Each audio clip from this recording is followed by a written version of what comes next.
Hajiya barka da warhaka. Yawa barkan ka dai. Ina fata mun same ki lafiya. Lafiya lau alhamdulillah. Ya sunan Hajiyar? Sunana Amina Awwal. Daga wace unguwa kike? Gari gari. Okay. Ra'ayinki a yau game da Najeriya?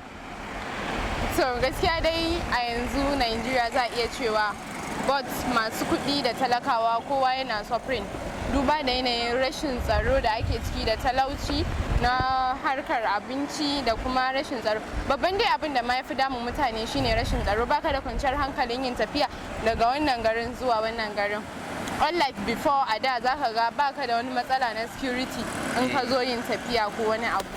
Gaskiya I think that's the big problem da muke facing a Nigeria yanzu. So game da jita-jitan da na ji game da ɗan gidan Buhari, Mr. President kenan, na cewa an yi bikinsa, an yi almubazzaranci da kuɗi. Shin ke wace shawara zake bayarwa ga mutane?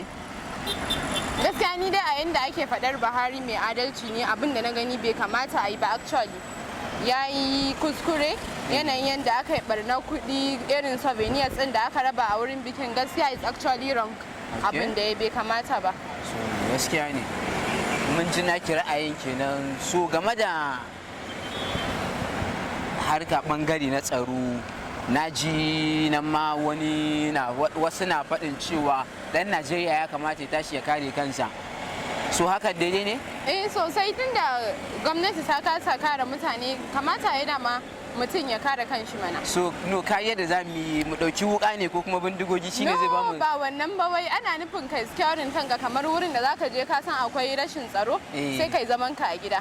Abin da ya kamata. Ya wannan ma point ne. So Hajiya, na gode da samun bayanai a game da